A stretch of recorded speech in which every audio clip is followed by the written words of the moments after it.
चलो पिछले क्लास में हम लोग देख रहे थे कंसंट्रेशन टर्म को। सॉल्यूशन चैप्टर में हम लोग देखे तो सबसे पहला टॉपिक जो था वो था हम लोग को टाइप्स ऑफ सॉल्यूशन। क्या पढ़ना था? Types of solution. Types of solution कितने प्रकार का होता है, कैसे कैसे इसको डिवाइड किए थे, वो सारा कुछ हम लोग जान चुके थे और वहाँ से सवाल कहनो नहीं पूछता है, ठीक है।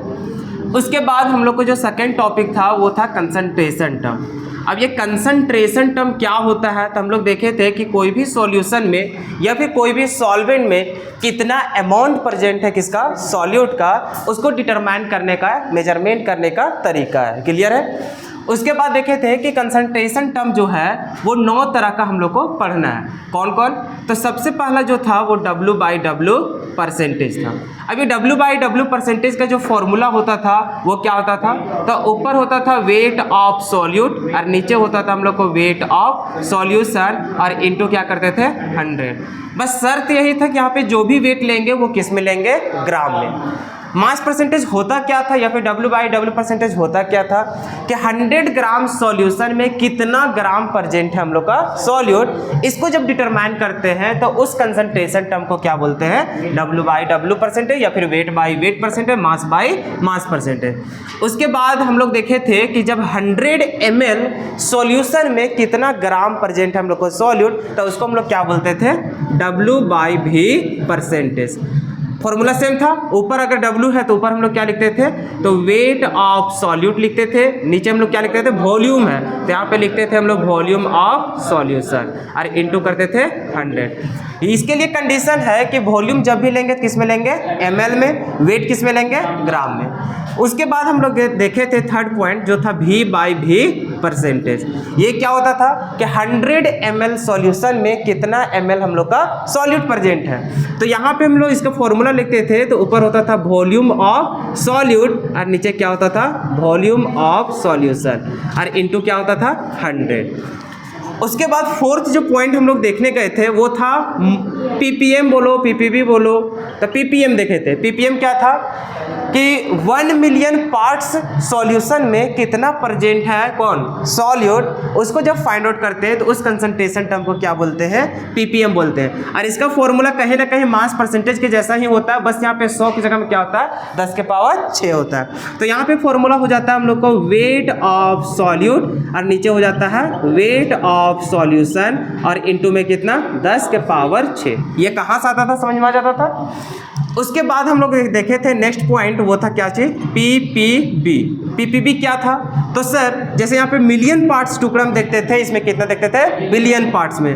तो यहाँ पे हो जाएगा सेम चीज कि वेट ऑफ सॉल्यूट और नीचे क्या होता था, वेट ऑफ सॉल्यूशन और इनटू में कितना होता था, बिलियन। तो बिलियन बराबर होता है 10 के पावर 9। क्लियर है? उसके बाद नेक्स्ट जो देखे थे वो था हम लोग को मोल फ्रैक्शन। क्या था, मोल फ्रैक्शन। अब ये मोल फ्रैक्शन क्या होता था, तो हम लोग बोलते थे कि टोटल सॉल्यूशन या फिर टोटल कंपोनेंट, टोटल कंपोनेंट का मतलब उस सॉल्यूशन में जितना चीज़ मिलाया गया तो वो सारा कुछ हम लोग को क्या कहलाता है, सॉल्यूशन ही। तो या तो फिर सॉल्यूशन लिखो या फिर टोटल कंपोनेंट लिखो। तो ये एक तरह का हम लोग क्या होता था, रेशियो होता था, कितना, किसका, नंबर ऑफ मोल्स का, किसके किसके बीच में। तो देखते थे सर सॉल्यूट या फिर सॉल्वेंट जिसका भी हम लोग लेना चाहे तो एक कोई भी हम लोग कंपोनेंट किससे, टोटल कंपोनेंट से। क्लियर है? मतलब सॉल्यूशन में जो भी कंपोनेंट मिला है या फिर सॉल्यूट या फिर सॉल्वेंट तो उसको ऊपर रखेंगे और नीचे क्या रखेंगे, टोटल। जैसे हम लोग को बोल देता मोल फ्रैक्शन ऑफ क्या चीज, सॉल्यूट, तो ऊपर हम लोग क्या रखते थे, number of moles of solute और नीचे क्या लिखते थे, number of moles of solution लिख सकते हो, या फिर सॉल्यूशन के जगह में number of moles of solute और प्लस में क्या चीज, सॉल्वेंट। तो यहाँ पे फॉर्मूला देख रहे थे तो सर ऊपर होता था हम लोग को कोई भी सब्सटेंस, कोई भी कंपोनेंट का क्या चीज, मोल होगा। क्लियर है? और नीचे भी हम लोग को क्या होता था, मोल। लेकिन मोल जो यहाँ पे होता था वो टोटल लेते थे। क्या लेते थे, टोटल, और ऊपर क्या लेते थे, किसी एक कंपोनेंट का। क्लियर है? तो ये था हम लोग को मोल फ्रैक्शन। उसके बाद हम लोग नेक्स्ट जो पॉइंट देखे थे वो देखने जा रहे थे हम लोग शांतमा, वो क्या हम लोग को, मोलालिटी। मोलैलिटी क्या होता है इसको समझेंगे, फिर देखेंगे मोलैरिटी और उसके बाद देखेंगे नॉर्मैलिटी। ये सभी क्वेश्चंस इसके रिलेटेड हम लोग को बहुत सारा क्वेश्चन भी ट्राई किए थे, अरे देखे थे ना, 2 3 ऐसा करके हम लोग क्वेश्चन भी ट्राई किए थे। तो देखो कुल मिला करके अगर अभी से रिवीजन करते जाओगे तो चैप्टर कितना इजी हो जाएगा। ये पढ़ने का तरीका है, जैसे होता क्या है ना अक्सर कि हम लोग तुरंत ऐसे नोट कॉपी खोलते हैं और जहाँ से सॉल्यूशन चैप्टर स्टार्ट है यहाँ पे कुछ भी लिखा है तो सभी कुछ पढ़ने जाता है, तो उस तरह से पढ़ने में रीडिंग डालने में बहुत ज़्यादा टाइम हम लोग को वेस्ट हो जाता है। देखो कितना कम समय में हम लोग पूरा रिवीजन कर लिए, किए कि नहीं किए। तो इसी प्रकार से जब हम लोग शॉर्ट नोट्स बनाते हैं ना तो हम लोग को लगभग 3 से 4 पेज में ही पूरा हर चैप्टर को खत्म कर देंगे। बहुत ऐसा होगा जैसे केमिकल काइनेटिक्स का अगर थोड़ा और भी छोटा करना चाहो तो वो ज़्यादा 2 पेज से ज़्यादा नहीं जाने वाला है, क्योंकि कुछ है ही नहीं उसमें, बस डेफिनेशन वगैरह है तो थोड़ा शॉर्टकट में उसको भी लिख सकते हो। बाकी इसी में देखो ना पूरा कंसंट्रेशन टर्म हम लोग को समाप्त हो जाएगा, बस फॉर्मूला लिखना और क्या इसका डेफिनेशन वगैरह क्या हम लोग को रटने की जरूरत है, अरे सारा कुछ याद है ना, खत्म हो गया। तो जैसे हम सिलेबस लिखवाए थे उसी प्रकार से शॉर्ट नोट्स भी बनाओगे तो सारा कुछ ईजी लगेगा, और नहीं तो बस लास्ट में रटते चलना। हम लोग अब चलने जा रहे हैं क्या चीज, मोलैलिटी। क्या होता है मोलैलिटी इसको समझेंगे, फिर देखेंगे मोलैरिटी, उसके बाद लास्ट में देखेंगे नॉर्मैलिटी। आज सिर्फ यही तीनों का जिक्र होगा और फिर क्वेश्चन प्रैक्टिस हम लोग करेंगे। देखेंगे कि जैक बोर्ड में किस तरह का क्वेश्चन हम लोग को पूछा गया था, वो सभी कुछ हम लोग एक एक करके चर्चा करेंगे। तो यहाँ पर देखो सबसे पहले हम लोग फिगर से ही समझते हैं। चलो फिगर थोड़ा ऊपर बना देते हैं, थोड़ा अच्छा लगेगा।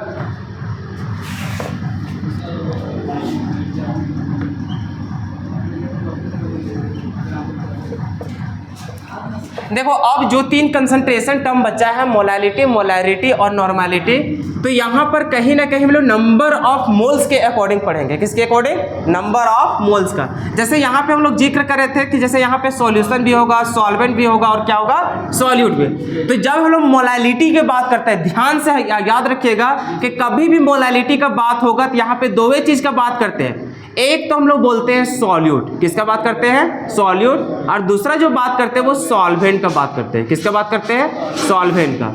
बात को समझ रहे हो। तो जब हम लोग टॉपिक को लिखेंगे तो इसी प्रकार से लिख देंगे तो यही से हम लोग को आइडिया लग जाएगा। अब यहाँ पर क्या होता है कि ये जो सॉल्यूट को लेंगे ये हम लोग लेते हैं मोल में। किस में लेते हैं, मोल में। बाकी इसको जो लेते हैं वो लेते हैं केजी में। किस में लेते हैं, केजी में। डेफिनेशन समाप्त हो जाएगा इसी में। क्या बोलेंगे कि 1 केजी मतलब सॉल्वेंट में, क्या बोलेंगे, 1 केजी सॉल्वेंट में कितना नंबर ऑफ मोल्स प्रेजेंट है, किसका, सॉल्यूट को। इसी को क्या बोलते हैं, मोलैलिटी। तो यहाँ पे डेफिनेशन अगर बात करेंगे तो क्या लिखेंगे, द नंबर ऑफ मोल्स। क्या लिखेंगे, the number of moles of किसका, सॉल्यूट प्रेजेंट इन या फिर डिजॉल्व इन, ठीक है, प्रेजेंट इन कितना में, तो 1 kg of solvent, 1 kg of solvent is known as molality. क्या डेफिनेशन में कोई टफ तो होना नहीं चाहिए, अरे कोई टफ नहीं ना। उसके बाद यहां पे लिखेंगे इसका representation, represented by a small letter M. किससे दिखाएंगे इसको, अ स्मॉल लेटर। इसको ब्रैकेट में इस तरह से लिख कर, मतलब इस तरह से लिख करके नीचे लिख देना अ स्मॉल, क्योंकि अभी तो लिख रहे हो एम, बाद में पता चलेगा कि अपना रेटिंग भी नहीं पहचान नहीं सक रहे हो कि अरे ये कैपिटल था कि स्मॉल था, क्योंकि ये भी बहुत बड़ा रोल खेलेगा, क्योंकि कभी कभी ऑब्जेक्टिव में भी पूछ देता है, ठीक है। तो ये क्या हम लोग को अ स्मॉल लेटर है। अब जैसे कि इसका फॉर्मूला की बात करें तो फॉर्मूला कोई हम लोग को हार्ड है नहीं, हम लोग लिखेंगे मोलैलिटी बराबर, क्या लिखेंगे, मोलैलिटी बराबर क्या लिखेंगे, तो सर ऊपर हम लोग लिखेंगे number of moles of solute. तो यहाँ पे हम लोग डायरेक्टली लिख देते हैं कि मोल किसका, सॉल्यूट का, और नीचे हम लोग क्या लिखेंगे, तो सर यहाँ पर लिखेंगे वेट, तो यहाँ पे वेट ऑफ किसका, सॉल्वेंट का। अब यहाँ पे बस कंडीशन याद रखना कि इसको हम लोग लेंगे किस में, इन केजी में, और ये तो नंबर ऑफ मोल्स ही है। क्लियर है, ये हम लोग का फॉर्मूला। अब देखो यहाँ पे इसको मोलैलिटी को हम लोग स्मॉल लेटर एम से दिखा रहे हैं, मोल को हम लोग दिखाते हैं स्मॉल लेटर एन से, सॉल्यूट है तो यहाँ पर क्या लिखेंगे, बी लिखेंगे, वेट है तो उसको तो सिंपल वैसा ही लिखते हैं, वेट ऑफ क्या चीज, सॉल्वेंट। तो सॉल्वेंट को हम लोग किससे दिखाते हैं, ए से। कोई दिक्कत। अब मान के चलो अगर यदि ये हम लोग को केजी में ना दे करके ग्राम में दिया है, किस में दिया है, ग्राम में, तो इसको केजी में बदल लेना पड़ेगा, क्योंकि जैसे पहले हम लोग लेते रहते हैं मास परसेंटेज वगैरह सब में, तो वहां पर केजी भी मिल सकता है, तो केजी में मिलेगा तो उसको कन्वर्ट किस में करना होता था, ग्राम में। लेकिन जब मोलालिटी की बात करेंगे तो यहाँ पे जरूरी किसका पड़ रहा है, केजी का। तो हम लोग अगर मान के चलो क्वेश्चन में ग्राम में दिया रहेगा, मैक्सिमम टाइम जो दिया रहेगा वो ग्राम में ही दिया रहेगा, तो हम लोग क्या करेंगे कि अगर केजी में बदलना है और वो ग्राम में दिया है तो इसको केजी में बदलने के लिए क्या करते हैं, 1000 से हम लोग डिवाइड करते हैं। तो जैसे यहाँ पे 1000 से डिवाइड करोगे ये 1000 कहाँ चल जाएगा, ऊपर। इसलिए जब हम लोग वेट ऑफ सॉल्वेंट को अगर यदि हम लोग लेते हैं किसमें, ग्राम में, तो ऊपर हम लोग मल्टीप्लाई कितना करना पड़ेगा, 1000 में, तब ये ऑटोमेटिक कन्वर्ट हो जाता है किसमें, केजी में। क्लियर है। और एक फॉर्मूला यहाँ से ड्राइव होता है, लोग बोलता है कि सर कहता है बड़ी सारा फॉर्मूले बन जाता है, फॉर्मूला बन नहीं रहा है, बस हम लोग उसको बना रहे हैं खुद से। जैसे कि नंबर ऑफ मोल्स भी हम लोग को दिया हुआ जल्दी नहीं रहेगा, तो नंबर ऑफ मोल्स निकालने का तरीका हम लोग पिछले क्लास में देखे थे कि ऊपर होता था उसका गिवन वेट और नीचे उसका होता है मोलर। बात को समझ में आ रहा है। जैसे कि यहाँ पे फिर इसको ड्राइव करेंगे तो क्या हो जाएगा, मोलालिटी इज इक्वल टू, यहाँ पर हो जाएगा नंबर ऑफ मोल्स की जगह में क्या चाहिए, तो यहाँ पर हो जाएगा सर वेट ऑफ, अब किसका मोल था, सॉल्यूट का, तो वेट भी किसका हो जाएगा, सॉल्यूट का। और नीचे किस मतलब मोलर वेट हो जाएगा, यहाँ पे लिखेंगे सर मोलर वेट ऑफ किसका, सॉल्यूट का, इनटू यहाँ पे क्या था 1000 और नीचे क्या था, वेट ऑफ सॉल्वेंट, किसमें, इन ग्राम में। हालांकि ऐसा नहीं सोचना कि यहाँ पे ग्राम में है तो इसका ग्राम में होगा, अरे ऑटोमेटिक हम लोग को कन्वर्ट हो गया किसमें, केजी में। क्लियर है। तो ये हम लोग को फॉर्मूला किसके लिए, मोलालिटी के लिए। कोई दिक्कत। अब थोड़ा सा इसको भी देख लो, बस एक ही बात दोनों चीज लिख लेना। जैसे मोलारिटी अब बात करने जा रहे हैं, किसका बात करने जा रहे हैं, मोलारिटी।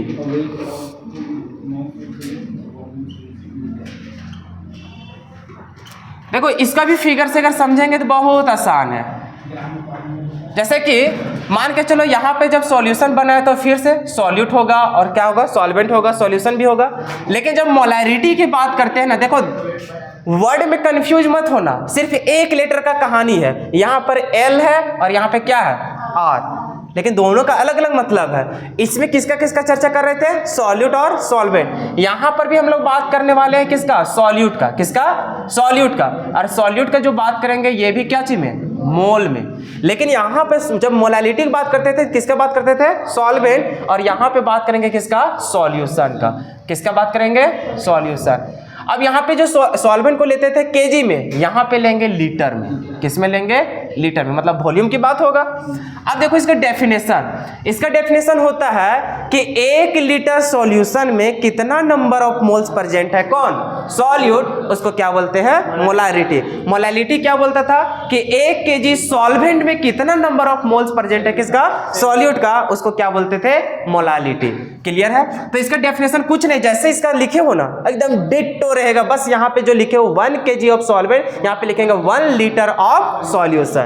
तो यहाँ पे क्या लिखेंगे, the number of moles of किसका, सॉल्यूट का, present in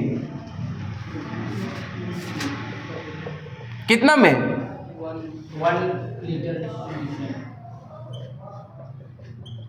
1 litre of solution is known as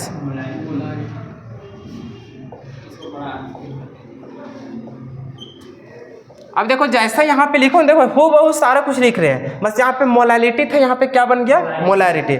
यहाँ पे लिखे थे क्या चीज, represented by a small letter M, यहाँ पे उल्टा हो जाएगा, यहाँ पर लिखेंगे कि रिप्रेजेंटेड बाय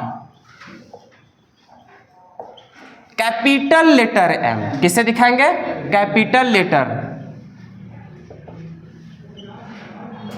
उसी प्रकार से यहाँ पे फॉर्मूला देखो, मोलालिटी लिखते थे, अभी क्या लिखेंगे, मोलारिटी लिखेंगे। मोलालिटी बराबर होता था क्या चीज, मोल ऑफ सॉल्यूट। अभी भी इसमें क्या होगा, मोल्स ऑफ सॉल्यूट। नीचे देखो यहाँ पे होता था वेट ऑफ किसका, सॉल्वेंट, यहाँ पे क्या लिखेंगे, वॉल्यूम ऑफ सॉल्यूशन। अब यहाँ पे लिखते थे, इस तो मोल ही रहता है, वेट ऑफ सॉल्वेंट तक किसमें लेते थे, केजी में। यहाँ पर वॉल्यूम ऑफ सॉल्यूशन ले रहे थे, इसमें किसमें, इन लीटर में। क्लियर है।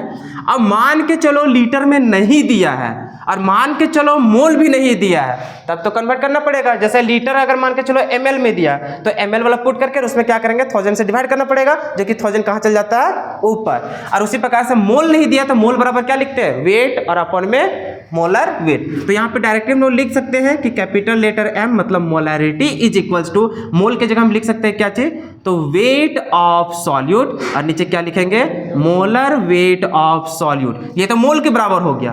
अब यहाँ पे देखो वॉल्यूम, नीचे वॉल्यूम था तो वॉल्यूम अभी भी लिखेंगे, लेकिन मान के चलो जो वॉल्यूम ऑफ सॉल्यूशन था वो लीटर में ना देख करके किस में दे दिया है ml में। तो ml में दिया तो इसको लीटर में बदलेंगे, लीटर में बदलने के लिए यहाँ से 1000 से डिवाइड करना पड़ता, जो कि 1000 कहाँ चल जाएगा ऊपर। तो यहाँ पे बस सिंपल लिखेंगे क्या चीज 1000। क्या दोनों एक दूसरे से पूरा रिलेट कर रहा है कि नहीं कर रहा है?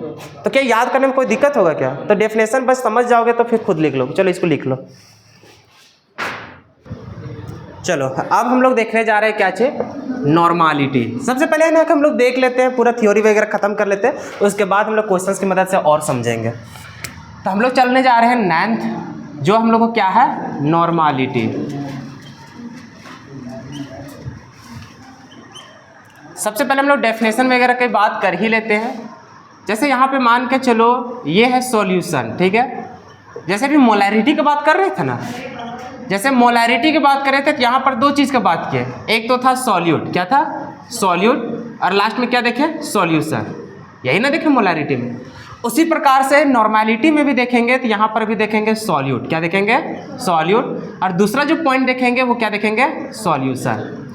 अब यहाँ पर देखो जैसे मोलैरिटी में देखते थे हम लोग सॉल्यूशन को किसमें लीटर में, किसमें देखते थे लीटर में, वैसा ही अभी भी सॉल्यूशन का वॉल्यूम देखेंगे किसमें लीटर में। अब देखो इसमें जो सॉल्यूट को लेते थे वो किसमें लेते थे मोल, किसमें लेते थे मोल में। बस थोड़ा सा यहीं पे चेंज हो जाएगा कि इसमें मोल नहीं लेंगे बल्कि लेंगे हम लोग ग्राम इक्विवेलेंट। क्या लिखेंगे ग्राम इक्विवेलेंट। अब ये ग्राम इक्विवेलेंट आखिर होता क्या है?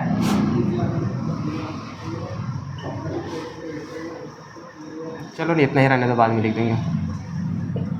अब ये ग्राम इक्विवेलेंट आखिर होता क्या है? तो ग्राम इक्विवेलेंट को समझने से पहले हम लोग को जानना पड़ेगा इक्विवेलेंट वेट का। उसके बाद तो चलो सबसे पहले हम लोग इसका थ्योरी वगैरह लिख लेते हैं। जैसे इतना तो समझ गए ना कि इसमें हम लोग को जरूरत पड़ता था क्या चीज मोल का। इसमें एक टर्म्स आ गया मोल के जैसा ही, उसको क्या बोलते हैं ग्राम इक्विवेलेंट। तो इसको भी डेफिनेशन सेम लिखेंगे मोलैरिटी के जैसा। क्या लिखेंगे कि the number of gram equivalent of किसका सॉल्यूट प्रेजेंट इन कितना में, तो 1 litre of solution is known as normality. तो यहाँ पे इसका थ्योरी पहले लिख लेते हैं। तो यहाँ पे लिखेंगे द नंबर ऑफ यहाँ पे लिखते थे मोल किसमें मोलैरिटी में, लेकिन अभी हम लोग क्या लिख रहे हैं gram equivalent.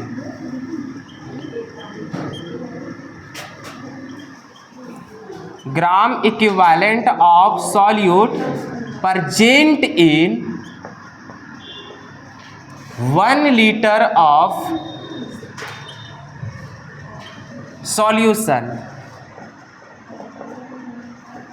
is known as normality। जैसे वहां पे हम लोग इसको रिप्रेजेंट करते थे मोलैरिटी को किससे कैपिटल लेटर M से, अभी इसको कैपिटल लेटर N से दिखाएंगे, ठीक है। तो यहां पे लिखेंगे कि represented by capital letter N से।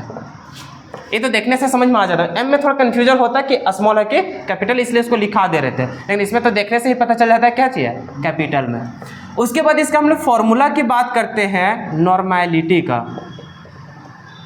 तो नॉर्मैलिटी का होता है जैसे वहां पे ऊपर लिखते थे number of moles of solute, अभी क्या लिखेंगे ग्राम इक्विवेलेंट। क्या लिखेंगे ग्राम इक्विवेलेंट किसका ऑफ सॉल्यूट, और नीचे क्या लिखेंगे वॉल्यूम ऑफ सॉल्यूशन। अब इसको जो वॉल्यूम ऑफ सॉल्यूशन को लेंगे वो किस में लेते हैं इन लीटर में। क्लियर है? तो ये जो फॉर्मूला है ये है किसका नॉर्मैलिटी का।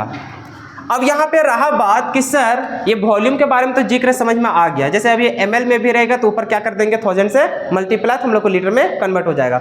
लेकिन ये हम लोग को क्या है ग्राम इक्विवेलेंट, तो अब हम लोग बात करने जा रहे हैं किसको, ग्राम इक्विवेलेंट। तो यहाँ पे थोड़ा सा समझो कि जो ग्राम इक्विवेलेंट होता है, क्या होता है, ग्राम इक्विवेलेंट। अब ये ग्राम इक्विवेलेंट का जो फॉर्मूला होता है वो ऊपर होता है गिवन वेट, क्या होता है, गिवन वेट। जैसे हम लोग नंबर ऑफ मोल्स जैसे बात करते थे उसी प्रकार से ग्राम इक्विवेलेंट का बात करते हैं। उसमें नंबर ऑफ मोल्स में क्या होता था, ऊपर गिवन वेट और नीचे क्या होता था, मोलर वेट। उसी प्रकार से ग्राम इक्विवेलेंट वेट में होता है ऊपर गिवन वेट, लेकिन यहाँ पे मोलर वेट ना होकर के हो जाता है क्या चीज, इक्विवेलेंट वेट। क्या हो जाता है, इक्विवेलेंट वेट। बस इतना ही सा इसमें क्या है, चेंज है। अब देखो यहाँ पे जब देखने गए कि ग्राम इक्विवेलेंट का जब बात कर रहे थे, जैसे नंबर ऑफ मोल्स की बात होता था तो हम लोग ऑटोमेटिक पुट करते थे क्या चाहिए, वेट, और नीचे क्या चाहिए, मोलर वेट। उसी प्रकार से ग्राम इक्विवेलेंट वेट का जो फॉर्मूला होता है अभी भी ऊपर होता है गिवन वेट, लेकिन नीचे मोलर वेट की जगह हम अब क्या हो जाता है, इक्विवेलेंट वेट। तो अब फिर से समझना है कि आखिर ये इक्विवेलेंट वेट होता क्या है। तो इक्विवेलेंट वेट का जो फॉर्मूला होता है ये बहुत ही आसान है। यहाँ पर फिर से घूम के आएगा मोलर मास। जैसे कि हम लोग अभी देखो दोनों में कंपेयर करते हैं, ठीक है। जैसे हम लोग देखेंगे कि ग्राम इक्विवेलेंट, क्या देखेंगे, ग्राम इक्विवेलेंट। तो ग्राम इक्विवेलेंट का फॉर्मूला भी क्या देखें सर, ऊपर होता है वेट और नीचे हम लोग को क्या होता है, इक्विवेलेंट वेट। उसी प्रकार से जब हम लोग यहाँ पे बात करते थे मोल का, तो मोल में क्या होता था, ऊपर गिवन वेट और नीचे हम लोग को क्या होता था, मोलर वेट। अरे यही ना होता था। अभी देखो फिर से जब इक्विवेलेंट वेट का फॉर्मूला पुट करेंगे तो हम लोग जानते हैं कि जो इक्विवेलेंट वेट होता है ना, ये होता है मोलर वेट और अपॉन में क्या होता है, एन फैक्टर। क्या हो जाता है, एन फैक्टर। जैसे कि हम लोग दोनों को जब कंपेयर करने गए कि ग्राम इक्विवेलेंट और ये जो मोल है वो है क्या, तो सर यहाँ पर भी वेट होता था, यहाँ पर भी क्या होता है, वेट। यहाँ पर सिर्फ हो गया इक्विवेलेंट वेट और यहाँ पे क्या होता था, मोलर वेट। तो देखो ये इक्विवेलेंट वेट भी एक तरह से क्या है, हम लोग को मोलर वेट के जैसा ही है। जैसे इक्विवेलेंट वेट का फॉर्मूला क्या होता है, ऊपर मोलर वेट, मतलब यहाँ पे मोलर वेट तो आ ही जाएगा। उसके बाद फिर उसमें डिवाइड सिर्फ करना पड़ता है क्या चीज, एन फैक्टर। तो यहाँ पर देखो कि जब ग्राम इक्विवेलेंट की बात करेंगे तो ये हो जाएगा वेट और इक्विवेलेंट वेट के जगह में क्या पुट हो जाएगा, मोलर वेट, और यहाँ पे डिवाइड क्या होगा, एन फैक्टर। और यही एन फैक्टर कहाँ चल जाएगा, ऊपर। क्या अभी भी ये हम लोग को कहीं ना कहीं नंबर ऑफ मोल्स की बात कर रहा है कि नहीं कर रहा है। तो एक प्रकार के जैसे हम लोग ग्राम इक्विवेलेंट की बात करते हैं, ये कुछ नहीं एक तरह का क्या है, हम लोग को मोल के जैसा ही है, बस वहां पे थोड़ा सा चेंज क्या हो जाता है, एन फैक्टर। यहाँ पे एन फैक्टर से जब मल्टीप्लाई कर देंगे तो ये जो हम लोग को ग्राम मतलब जो नंबर ऑफ मोल्स रहेगा वो कन्वर्ट किस में हो जाएगा, ग्राम इक्विवेलेंट में। तो इसको हम लोग एक एक करके लिख लेते हैं। क्या समझ में आया क्या होता है ग्राम इक्विवेलेंट। उसके बाद फिर से जो ये एन फैक्टर है, एन फैक्टर के बारे में समझेंगे कि एन फैक्टर क्या होता है, इसको निकालेंगे कैसे। तो सबसे पहले हम लोग बात किए यहाँ पे इक्विवेलेंट वेट आ गया सर, तो सबसे पहले यही बता दीजिए कि इक्विवेलेंट वेट हम लोग निकालेंगे कैसे। तो देखो इक्विवेलेंट वेट का फॉर्मूला होता है ऊपर क्या चीज, तो मोलर वेट और अपॉन में क्या होता है, एन फैक्टर। क्लियर है। अब यहाँ पे बात हो गया कि सर ये एन फैक्टर क्या होता है। तो एन फैक्टर होता है हम लोग को वैलेंसी बोलो या तो फिर यहाँ पे बेसिसिटी, एसिडिटी, ऐसा करके हम लोग निकालते हैं। तो अब हम लोग यहाँ पे समझते हैं कि आखिर अच्छा इसके बारे में जानते हो ना, सिर्फ हम लोग किसके बारे में नहीं जानते हैं, एन फैक्टर। तो अब हम लोग निकाल लेते हैं यहाँ पर एन फैक्टर के कैसे निकलेगा।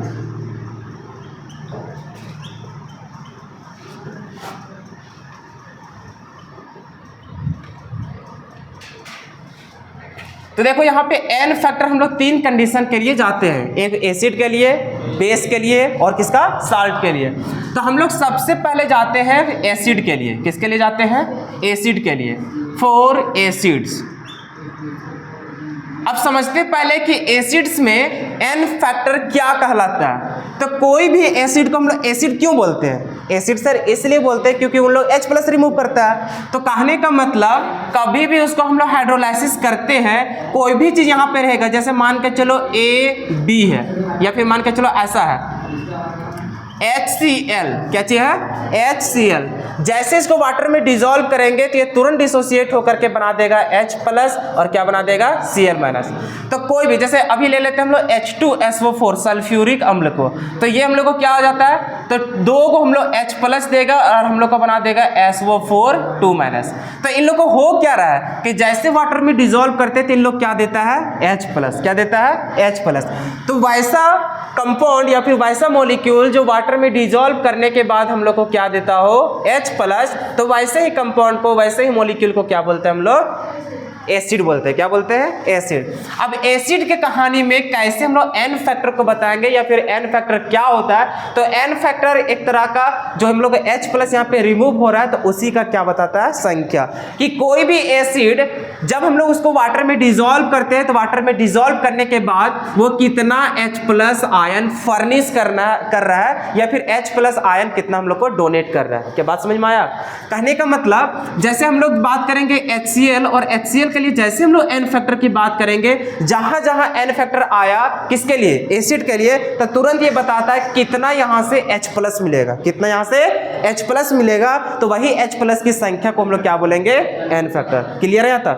तो जैसे कि हम लोग इसको शॉर्ट में लिख लेते हैं, पूरा विस्तार से नहीं चलेंगे क्योंकि हम लोग अभी मोल कंसेप्ट नहीं पढ़ रहे, ठीक है। तो जितना रिक्वायरमेंट है उतना उतना हम लोग लिखते चले जा रहे हैं। तो एसिड के लिए हम लोग एन फैक्टर कैसे देखेंगे, तो यहां पे लिखेंगे कि H प्लस कितना फर्निश हो रहा है या फिर डोनेट हो रहा है, जैसे समझो।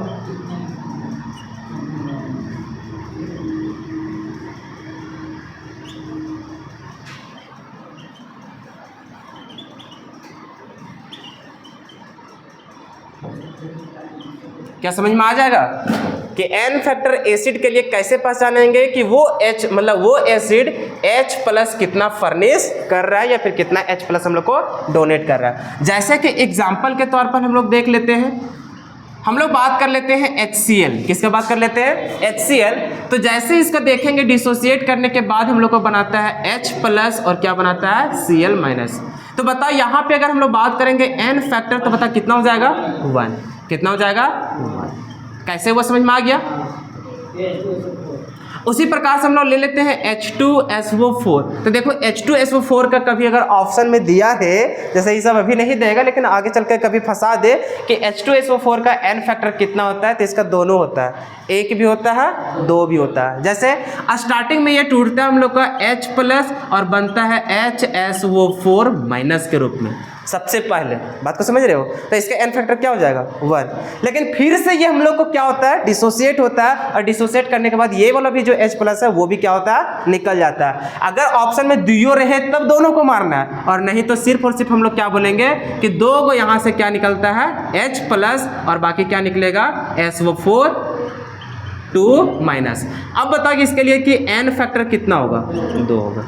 लेकिन कोई अगर पूछ दे कि H2SO4 का एन फैक्टर क्या क्या होगा, तो 1 भी होता है और 2 भी होता है, ठीक है। उसी प्रकार से हम लोग बात कर लेते हैं HNO3 का। बताओ इसका कितना होगा। तो ये टूटता है हम लोग को H प्लस और यहाँ पे लिखेंगे NO3 माइनस। अब बताओ इसके लिए एन फैक्टर कितना होगा 1 होगा। क्या बात समझ में आ रहा है। अब बात करते हैं इसका H3PO4 का। E किससे टूटेगा, तो इसका 1 भी होता है 2 भी होता है 3 भी होता है। क्लियर है ना। तो जैसे कैसे कैसे होता है समझ में आ रहा है ना। तो जैसे H2SO4 का हुआ था, अब यहाँ पे ये टूटता है हम लोग का 3H प्लस और प्लस PO4 3 माइनस। क्लियर है। इसके लिए अगर हम एन फैक्टर की बात करें तो कितना हो जाएगा 3। लेकिन फंसता है लोग इसमें, किस में, जब हम लोग बात करते हैं H3PO3 में। इसमें गलती से भी देख करके नहीं बोलना है कि 3 गो हाइड्रोजन है तो कितना देगा 3 गो, ये सिर्फ कितना देता है 2 गो।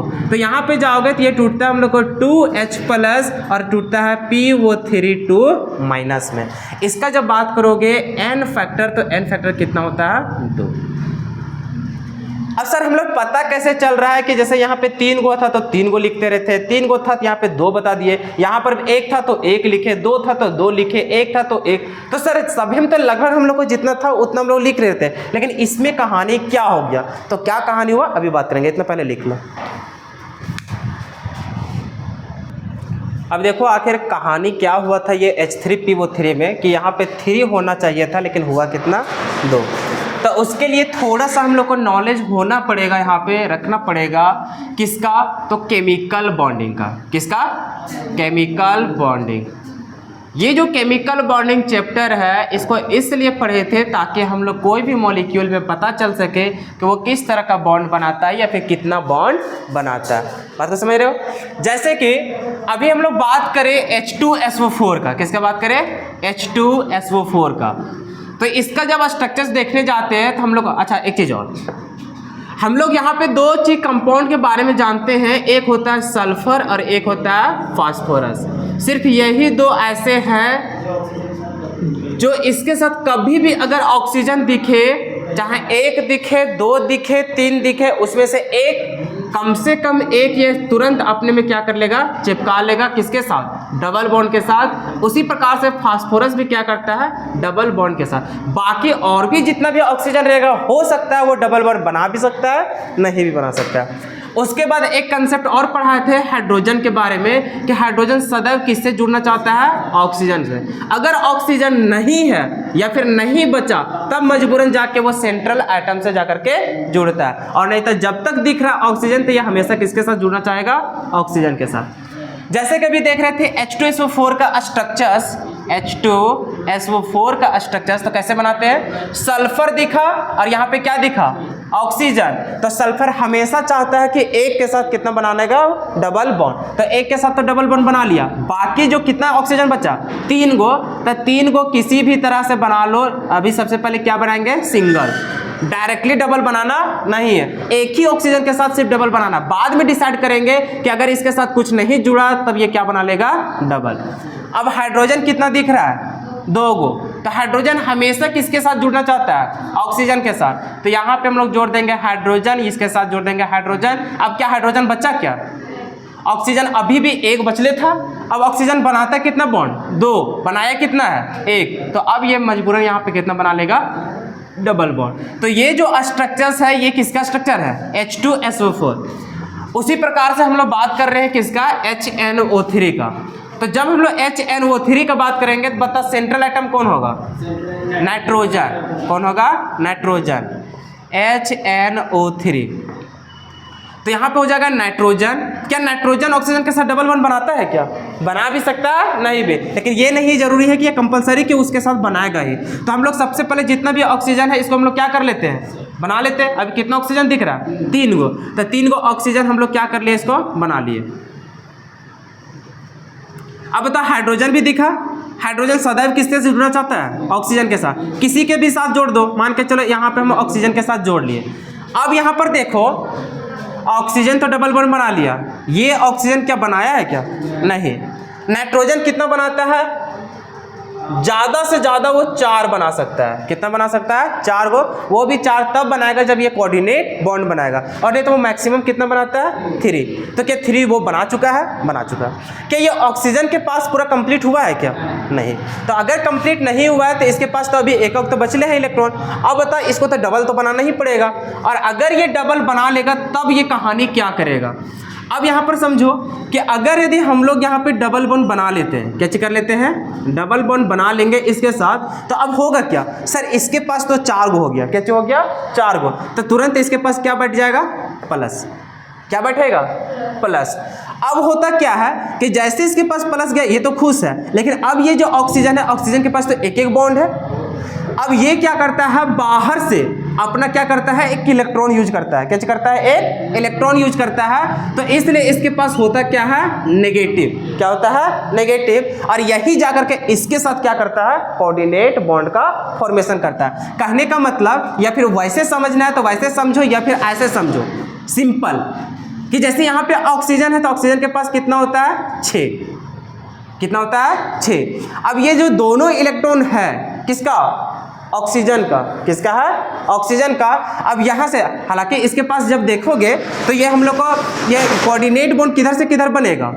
ऑक्सीजन से किधर बन जाता है हम लोग को? नाइट्रोजन की तरफ। तो इसके पास होगा क्या कि जो देता है उसके पास आता कैसा चार्ज है? कैसा आएगा? अरे समझो यार, फिर से ऐसे समझो।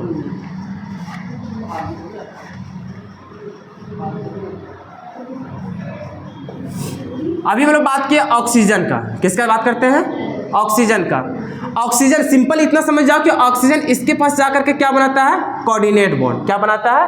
Coordinate bond. और ये जो नाइट्रोजन है, नाइट्रोजन किसके साथ बनाता है इधर, ऑक्सीजन के साथ। किसके साथ बनाता है, ऑक्सीजन के साथ। तो हम लोग को बॉन्ड बनता है यहाँ पर ऐसा, कैसा बनता है, इस प्रकार से कोऑर्डिनेट बॉन्ड। तो सिंपल यहाँ पे समझो, सिर्फ जो हम समझाने जा रहे हैं वो समझो, डायरेक्टली हम लोग यहाँ पे केमिकल बॉन्डिंग में नहीं जाते, उन्हें तो अभी फिर से पढ़ाना पड़ेगा पूरा स्ट्रक्चर को। अभी सिंपल समझो कि ये तो स्ट्रक्चर हम लोग बना लिए HNO3 का। अब उसी प्रकार से हम लोग इसका भी चर्चा कर लेते हैं, किसका, H3PO3 का। जब हम लोग H3PO3 की जिक्र करेंगे तो यहाँ पर देखो सेंट्रल एटम क्या होगा, फास्फोरस। फास्फोरस का कंडीशन क्या है कि कभी भी ऑक्सीजन वहाँ पे दिखेगा तो एक कम से कम कितना बनाएगा वो, डबल बॉन्ड। तो यहाँ पे हम लोग को रहेगा क्या चीज, डबल बॉन्ड ऑक्सीजन। अब यहाँ पे देखो ऑक्सीजन और कितना बचा, 2 गो। तो 2 गो ऑक्सीजन यहाँ पे सिंगल के साथ दिखा लो। अब बचा क्या चीज, हाइड्रोजन। हाइड्रोजन कितना, 3 गो। तो 3 गो तो वो सबसे पहले जुड़ना किससे चाहेगा, हाइड्रोजन मतलब ऑक्सीजन के साथ। तो यहाँ पे जाएगा ऑक्सीजन के साथ, यहाँ पर भी ऑक्सीजन के साथ। अभी भी हाइड्रोजन कितना बचा, 1। तो 1 बचा, क्या इसके पास कहीं भी ऑक्सीजन बचा है क्या, नहीं। यहाँ वाला जोड़ना नहीं है क्योंकि ऑक्सीजन ऑलरेडी कितना बना चुका है, 2 बॉन्ड। तो वो मजबूरन अगर ऑक्सीजन खत्म हो गया है तो वो किसके साथ जाकर बॉन्ड बनाएगा, सेंट्रल एटम के साथ। क्लियर है। उसी प्रकार से हम लोग बात कर लेते हैं H3PO3 का। किसके बात कर लेते हैं, अच्छा H3PO3 का अभी बना लिए ना, चलो H2 उसका बना लेते हैं ना, H3PO4 का। हम लोग के पास है क्या चीज, H3PO4। अब यहाँ पे देखो फास्फोरस है, फास्फोरस के पास कितना ऑक्सीजन, 4 गो। 4 गो में से 1 गो क्या बनाएगा, डबल बॉन्ड। बाकी जितना भी बचा हुआ है उसको सिंगल सिंगल से जोड़ लो। हाइड्रोजन कितना, 3 गो। तो तीनों ऑक्सीजन के साथ बना लेगा। यहाँ पर भी हाइड्रोजन, यहाँ पर भी हाइड्रोजन, यहाँ पर भी हाइड्रोजन। क्या कहानी सारा कुछ समझ में आया। अब यहाँ पर देखो, जब हम लोग बात करते हैं किसका, एन फैक्टर का। किसका बात करते हैं, एन फैक्टर का। तो एन फैक्टर जब भी हम लोग एसिड के लिए निकालेंगे तो एसिड के लिए देखते हैं कि वो कितना H+ हम लोग को फर्निश करेगा या फिर कितना H+ हम लोग को डोनेट करेगा। अब यहाँ पे जानना है कि हाइड्रोजन, हाइड्रोजन तो सभी में दिख रहा है, लेकिन सभी हाइड्रोजन रिमूव होता नहीं है। हाइड्रोजन सिर्फ वहीं से रिमूव होता है जहाँ पे हम लोग ऑक्सीजन के साथ वो बॉन्ड बनाया होता है। मतलब कभी भी अगर हम लोग को सेंट्रल एटम है और सेंट्रल एटम के साथ हाइड्रोजन अगर है तो ये वाला बॉन्ड को डिसोसिएट उतना अच्छा से जल्दी कर नहीं पाता। इसके लिए बहुत ज़्यादा एनर्जी हम लोग को रिक्वायरमेंट होता है, इसको हम लोग तोड़ ही नहीं पाएंगे।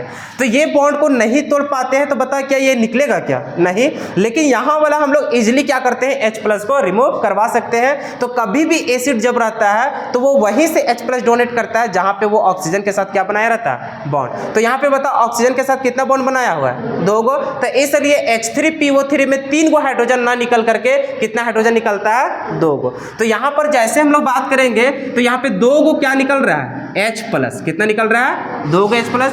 वही जब इसका बात करेंगे तो यहाँ पर कितना हाइड्रोजन है, 1 गो। और ये हाइड्रोजन किसके साथ जुड़ा हुआ है, ऑक्सीजन के साथ। तो ये आराम से हम लोग को डिसोसिएट हो जाएगा। तो यहाँ पर जब हाइड्रोजन की बात करेंगे H+ तो ये हम लोग को कितना है, 1 गो। यहाँ पे कितना था, 2 गो था, ऐसे भी लिख लो। H+ यहाँ पे कितना मिला, 2 गो। अब यहाँ पे बात करो इसका कितना मिलेगा, 2 गो, क्योंकि सर यहाँ पे दोनों का दोनों हाइड्रोजन किसके साथ लगा हुआ है, ऑक्सीजन के साथ। तो यहाँ पे हम लोग जैसे बात करेंगे H+ का तो H+ कितना मिल गया हम लोग को, 2। यहाँ पे कितना मिलेगा, 3 गो, क्योंकि सर ये भी टूटेगा, ये भी टूटेगा और ये भी टूटेगा। तो यहाँ पर जब H+ की बात करेंगे तो कितना निकलेगा, 3 निकलेगा। क्या बात समझ में आया। अगर बात के चलो और भी कभी वैसा हम लोग को मतलब मॉलिक्यूल वगैरह दे देगा जहाँ पे हम लोग को बोल देगा ये एसिड है, अब बताओ उसका H+ कितना निकलेगा या फिर एन फैक्टर कितना होगा। तो कैसे करेंगे, सबसे पहले उसका स्ट्रक्चर बनाना पड़ेगा।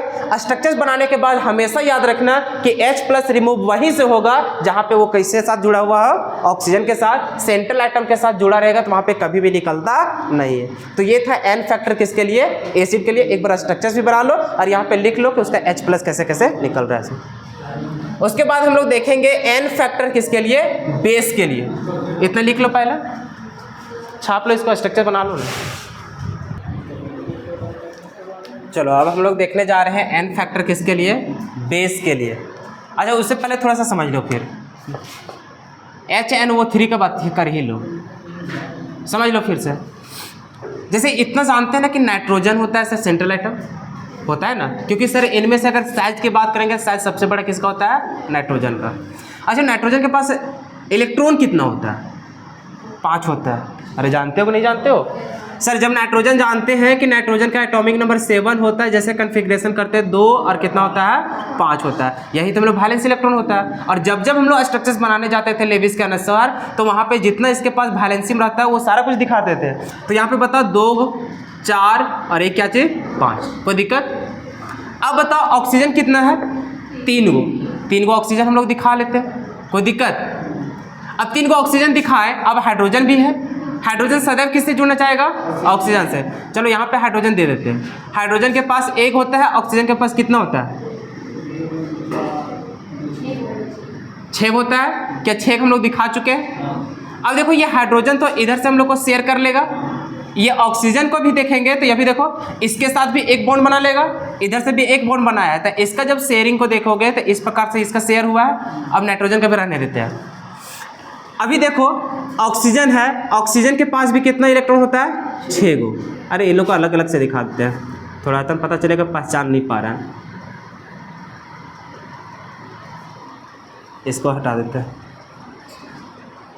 2 4 5 6 क्लियर है। अब देखो इसके पास 2 है तो ये तो 2 बॉन्ड बना ही सकता है। अरे ऑक्सीजन तो 2 बॉन्ड बना सकता है ना, तो आराम से ये जाएगा इसके साथ शेयर करके, इसका भी 8 कंप्लीट हो जाएगा। अब रहा बात इस ऑक्सीजन के बारे में। इस ऑक्सीजन के पास अभी भी देखोगे इसके पास भी कितना दिखेगा 6 गो, कितना दिखेगा 6 गो। अब यहाँ पे देखो इस ऑक्सीजन खुश है पूरा, इसलिए क्योंकि इसका वैलेंसी हम लोग को कंप्लीट हो चुका है, इसका भी कंप्लीट है, ये तो पहले से हम लोग को कंप्लीट है। नाइट्रोजन के बारे में एक बार जिक्र कर लो, तो नाइट्रोजन कितना बॉन्ड बना सकता है ज़्यादा से ज़्यादा? हम लोग जानते हैं सर नॉर्मली तो वो हम लोग को 3 ही बनाता है, लेकिन 4 तभी बनाता है जब वो हम लोग को क्या बनाता है कोऑर्डिनेट बॉन्ड, जब अपना लोन पेयर ही दूसरे पास क्या करता है शेयर कर देता है। अभी देखो ये कितना बॉन्ड बना चुका है, 2 इसके साथ और 1 इसके साथ, क्या इसका कंप्लीट है पूरा? अब इसको बताओ इसके साथ भी जुड़ना है। अब जुड़ने के लिए बताओ ये ऑक्सीजन के पास कितना चाहिए? 8 चाहिए, मतलब 2 और चाहिए, तब हम लोग को क्या होगा 8 होगा। तो ये ऑक्सीजन के लिए एक ही कंडीशन है कि सर ये दोनों ये शेयर कर ले तभी तो, लेकिन अगर ये शेयर करेगा तो नाइट्रोजन को भी इसके साथ शेयर करना पड़ेगा, और जैसे वो शेयर करेगा तो इसके पास कितना पहुंच जाएगा इलेक्ट्रॉन? देखोगे तो यहाँ पे 2 4 6 2 8 और 2 कितना 10 गो, जो कि सेकेंड पीरियड का एलिमेंट 10 कभी भी रख नहीं सकता, तो ये स्ट्रक्चर पूरा गलत हो जाएगा। तो इसलिए इसका भी वैलेंसी पूरा हो और इसका भी वैलेंसी पूरा हो, तो ये एक ही कंडीशन पे होगा जब यही दोनों अपना इलेक्ट्रॉन किसको दे दे?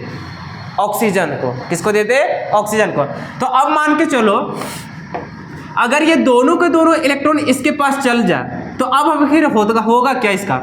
जैसे कि इसके पास तो आराम से देख रहा था कि इतना जितना था 6 तो 6 वो रह गया, इसका भी दोनों इलेक्ट्रॉन किसके पास चल गया? ऑक्सीजन के पास। किसके पास चल गया? ऑक्सीजन के पास। अब जब नाइट्रोजन की बारी आ गई तो नाइट्रोजन कैसे शेयर करेगा? तो इसका 1 गो इलेक्ट्रॉन, इसका कितना 2 गो, और इसका कितना अपना वाला ही 2 गो। अरे बात को समझ रहे हो? तो अभी इसका अगर नाइट्रोजन का वैलेंसी देखेंगे तो यहाँ से 2 4 6 और 2 कितना 8, मतलब नाइट्रोजन भी खुश, ऑक्सीजन भी खुश, ये भी खुश, ये भी खुश और ये भी खुश। क्या बात समझ में आया? तो अब यहाँ पर जब हम लोग कोऑर्डिनेट बॉन्ड की बात करते हैं तो बता कोऑर्डिनेट बॉन्ड कहाँ बन रहा है? इस वाला नाइट्रोजन और यहाँ पे हम लोग को ऑक्सीजन के पास। तो यहाँ पे हम लोग देखेंगे जब इसका किसी के साथ जब ये कोऑर्डिनेट बॉन्ड हम लोग इस प्रकार से बनता है तो जिधर एरो जाता है उधर हम लोग क्या होता है नेगेटिव चार्ज, और जिधर से जाता है उधर हम लोग को क्या बनता है पॉजिटिव। अगर इस बॉन्ड के अनुसार यहाँ पे दिखाओगे तो इसके पास क्या होगा पॉजिटिव और इसके पास क्या होगा नेगेटिव। और हम लोग जानते हैं कोई भी एक मॉलिक्यूल में पॉजिटिव रहे नेगेटिव रहे दोनों मिलकर के क्या हो जाता है न्यूट्रल। तो इसलिए जब हम लोग बात करते हैं HNO3 का तो यहाँ पे किसी भी तरह का कोई चार्ज आता नहीं है, लेकिन यहाँ पे चार्ज चाहे तो हम लोग डेवलप करा सकते हैं किसके अनुसार? जब ये कोऑर्डिनेट बॉन्ड को हम लोग तोड़ दे और सीधा हम लोग उसको क्या बना दे कोवैलेंट बॉन्ड। तो यहाँ पर देखो कोऑर्डिनेट बॉन्ड कहाँ पे बनता है? नाइट्रोजन और किसके बीच में? ऑक्सीजन के बीच में। अच्छा वहाँ पे ऐसा बना दिए थे क्या? शायद ऐसे बनाए थे शायद, जैसे एक तो एरो ऐसा था और एक एरो इधर से बना दिए थे। नहीं उसको सिंपल कर लो, ऐसा कर लो। तो इसको सिंपल अगर हम लोग दिखाना चाहें तो कैसे बनाएंगे? तो सर जब यहाँ पे नाइट्रोजन रहेगा तो नाइट्रोजन के साथ ये सिंगल बॉन्ड बनाएगा, फिर यहाँ से हम लोग को कोऑर्डिनेट बॉन्ड बनाएगा और यहाँ पे क्या बना देगा डबल बॉन्ड। कोई दिक्कत? तो ये होता है किसका स्ट्रक्चर? नाइट्रिक एसिड का HNO3 का। अरे आज पढ़ाने का मन नहीं कर रहा है, तबीयत अच्छा नहीं है। चलो अच्छा इसको लिख लोगे। उसके बाद हम लोग यहाँ पे देख लेते हैं बेस का। किसका देखते हैं? बेस का।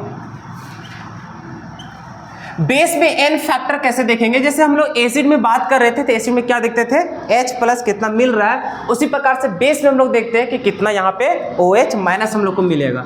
तो यहाँ पे देखेंगे कि OH माइनस कितना फर्निश कर रहा है।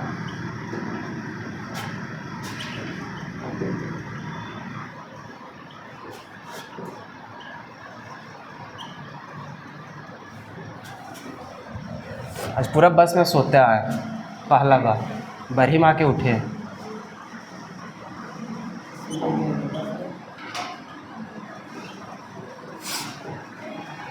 जैसे कि हम लोग बात कर लेते हैं NaOH का, इसको बोलते हैं सोडियम हाइड्रोक्साइड। अब यहाँ पर देखो जैसे ये डिसोसिएट करेगा तो ये क्या बनाता है Na प्लस और क्या चीज OH माइनस। बताओ जब इस रिएक्शन को कंप्लीट करेंगे, जब इसको डिसोसिएट करेंगे तो OH माइनस कितना मिला 1। तो जैसे यहाँ पे हम लोग n फैक्टर की बात करेंगे तो कितना मिलेगा 1। अगर हम बात करते हैं MgOH का होल 2, बताओ ये कितना टूटेगा, तो सर ये जाएगा Mg2 प्लस और प्लस OH माइनस, ये कितना 2 बार। तो ऐसा करके हम लोग को क्या करेगा डिसोसिएट करेगा, तो बताओ इसके लिए n फैक्टर कितना हो जाएगा 2। तो एक चीज यहाँ पे डायरेक्टली समझ लो कि कभी भी एसिड की बात होता है तो एसिड में हाइड्रोजन को देख करके जवाब देना नहीं है, वो हो भी सकता है नहीं भी हो सकता है, लेकिन ये बेस का कंडीशन में जहां जहां तुम्हें OH दिखे, मतलब जितना भी संख्या में दिखेगा फॉर्मूला में उतना ही उसका क्या होता है n फैक्टर। तो इसके लिए हम लोग शॉर्टकट में लिख दे कि m हम लोग को दिखा रहा है मेटल को, किसको दिखा रहा है मेटल को, और लास्ट में जान ही रहा है कि बेस रहेगा तो इसके पास तो OH तो रहेगा ही। अब मान के चलो मेटल का वैलेंसी कुछ भी हो सकता है, जैसे यहाँ पे मान के चलो इसका X और यहाँ पे कितना Y। तो बता जब भी इस प्रकार से रहेगा तो हम लोग सिंपल इसके लिए n फैक्टर कितना बोल देंगे Y, कितना बोल देंगे Y। क्या बात समझ में आया? यह हमेशा हर बेस के लिए कंडीशन है, चाहे यहाँ पे एल्युमिनियम हाइड्रोक्साइड ले लो तो उसके लिए भी लोगे क्या लिखोगे सर Al, और यहाँ पे तो OH तो रहेगा ही रहेगा, लेकिन Al एक को रहता है और OH कितना रहता है 3 को, अरे यही 3 होता है। तो देखो यहाँ पे मेटल के जगह मेटल, X के जगह में 1, OH के जगह में OH, Y के जगह में कितना 3। तो इसका जब देखोगे डिसोसिएशन तो ये क्या हो जाएगा, तो ये हो जाएगा Al3 प्लस और प्लस 3OH माइनस। मतलब यहाँ पे n फैक्टर कितना हो जाएगा 3। क्या यही चीज़ में होगा कि नहीं होगा? तो सिंपल हम लोग जानेंगे कि कभी भी हम लोग का हाइड्रोक्साइड सब रहेगा मेटल हाइड्रोक्साइड, तो वहाँ पे जितना भी यहाँ पे उसका क्या रहेगा सबस्क्रिप्ट के तौर पर वही उसका क्या बन जाएगा n फैक्टर। लिख लो इसको। चलो अब हम लोग देखते हैं साल्ट के लिए, ठीक है। साल्ट हम लोग को ज़्यादा टफ नहीं है, आराम है। देखो साल्ट में जब n फैक्टर की बात करेंगे तो यहाँ पे देखेंगे या तो फिर कटायन, ध्यान से सुनना, या तो फिर कटायन या तो फिर हम लोग देखेंगे अनायन। किसी एक में देखना है, किसी एक में देखना है कि उसके ऊपर टोटल चार्ज कितना है, उसके ऊपर टोटल चार्ज कितना है। तो यहाँ पे लिख देते हैं टोटल चार्ज ऑन कटायन। अनायन का भी देख सकते हो, लेकिन जनरली क्या होता है ना, अनायन से ज़्यादा हम लोग को सुविधा होता है किसको देखने के लिए, कटायन। अब यहाँ पर देखो सिंपल कि अगर एग्जाम्पल में हम लोग बात करें तो सिंपल हम लोग जानते हैं नमक NaCl, इससे अच्छा बेस क्या ही हो, मतलब कि साल्ट क्या ही हो सकता है। तो NaCl जाएंगे तो ये क्या टूटता है Na प्लस और किस में Cl माइनस में। अब इसमें जब हम लोग देखेंगे n फैक्टर, तो n फैक्टर कैसे पता करेंगे, या फिर कटायन या तो फिर अनायन। कटायन के ऊपर देखो टोटल चार्ज कितना है 1, कितना है 1, तो अभी n फैक्टर कितना हो जाएगा। अगर हम लोग अनायन के बेसिस पे भी जाते हैं तो बताओ टोटल चार्ज इसके पास कितना है 1। अगर कभी ऐसा रह जाए, मान के चलो यहाँ पर मेटल है, मेटल के ऊपर यहाँ पर 2 प्लस है, बता इसका n फैक्टर कितना हो जाएगा 2। अगर हम यहाँ पे 3 लगा दिया, अब बताओ कितना होगा n फैक्टर 3 नहीं पगला।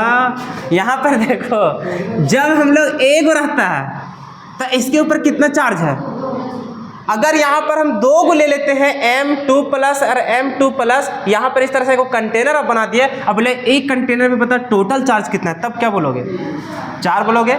एक और अगर यहाँ पे ऐड कर दिया तब क्या बोलोगे, अरे तो यही तीनों मिला करके ने लिखे 3m2 प्लस। बात समझ में आया? तो ये चीज़ समझना बहुत जरूरी है, बहुत ज़्यादा मिस्टेक करता है लोग। इसलिए यहाँ पे देखो फिर से पढ़ो, टोटल चार्ज क्या लिखे हैं? टोटल चार्ज ऑन कटायर। अगर हमरा लिखना होता खाली इतने लिखते हैं, चार्ज ऑन कटायर, लेकिन हमरा इस चार्ज से मतलब नहीं है, टोटल चार्ज इसके पास कितना है वो देखेंगे। तो टोटल चार्ज कैसे पता चलेगा? कि कभी भी कोई मेटल अगर मान के चलो इस प्रकार से हम लोग को दिखा, सिंपल ले लेते हैं कि एक मेटल है और यहाँ पर कोई भी मान के चलो हैलोजन वगैरह लगा होगा। अब मान के चलो यहाँ पर N है और XY, अच्छा ले लिए, तो यहाँ पे ले लेते हैं M और A भी ले लेते हैं, सिंपल A ले लेते हैं, इसका क्या चाहिए B। अगर मान के चलो ये मेटल है, अच्छा सिंपल ये समझो, अगर ऐसा रहेगा MgCl2, ये कैसे टूटता है? ये हो जाता है सर Mg2 प्लस और प्लस Cl माइनस, लेकिन Cl है कितना? 2 गो, तो यहाँ पे कितना हो जाता है? 2 गो, यही ना होता है। उसी प्रकार से यहाँ पर देखो, तो इसका वाला यहाँ, इसका वाला यहाँ, तो यहाँ पे लिखेंगे M कितना? B प्लस, और प्लस में क्या लिखोगे? X, और यहाँ पर A में क्या चीज? माइनस। अरे यही ना होगा, बात को समझ रहे हो? तो अब यहाँ पर जब वैलेंसी की बात करेंगे, बार बार हम बोल रहे हैं कि अनायन को देखने में बहुत जगह फंसते रहोगे, बहुत जगह क्या हो जाओगे? फंसोगे। लेकिन यहाँ पे कटायन में हम लोग को क्या होता है? सुविधा हो जाता है। तो सुविधा क्या होगा कि यहाँ पे टोटल चार्ज देखना कितना दिख रहा है, चाहे यहाँ पे 2 दिखेगा, चाहे 3 दिखेगा, जो भी दिखेगा हम लोग आराम से क्या कर लेंगे? लिख लेंगे। वही हम लोग को क्या कहलाएगा? N factor. इसके बेसिस पे अगर नहीं भी समझ पा रहे हो, क्या बोलते हैं, वैलेंसी वगैरह ऐसा वाला बैलेंस करने वाला, तो एक सिंपल ऐसा ले लेते हैं कि अरे सिंपल यही सब ले लो ना। जैसे मान के चलो MgCl2 ले रहे हैं, ये किस में टूट रहा था? Mg2 प्लस और किस में? 2Cl minus. अगर यहाँ पे बात करते हैं हम लोग क्या चाहिए कि इसका n फैक्टर कितना होगा, तो कितना बोलते हैं? 2। किसके बेसिस पे? कटायन के बेसिस पे। अगर अभी पूछ देते हैं कि अनायन के बेसिस पे कितना होगा, तो बहुत लोग सिर्फ और सिर्फ n फैक्टर 1 बोलता। कितना बोलता?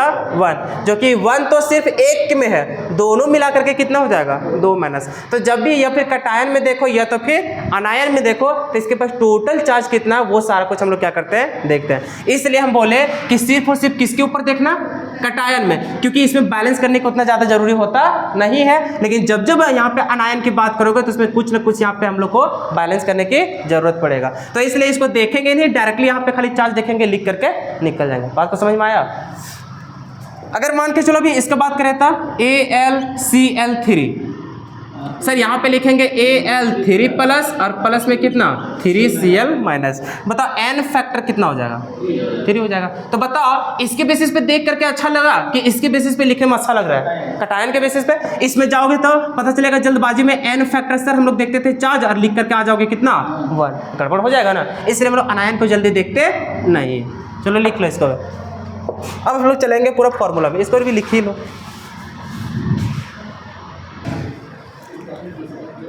चलो अब आते हैं इसका फॉर्मूला में। अच्छा अब हम लोग देखेंगे नॉर्मलिटी। क्या चीज़ देखेंगे? नॉर्मलिटी। तो इसका फॉर्मूला क्या देख रहे थे? तो सर ऊपर था हम लोग को ग्राम इक्विवेलेंट। क्या था? ग्राम इक्विवेलेंट ऑफ सॉल्यूट। किसका था? सॉल्यूट। और नीचे हम लोग क्या लिख रहे थे?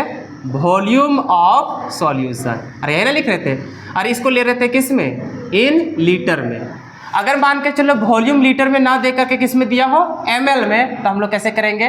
तो सर नॉर्मलिटी बराबर यहाँ पर लिखेंगे ग्राम इक्विवेलेंट ऑफ सॉल्यूट, और नीचे वॉल्यूम को अभी भी लिखेंगे क्या चाहिए? Volume of solution. लेकिन अगर मान के चलिए हम लोग लेते हैं किस में?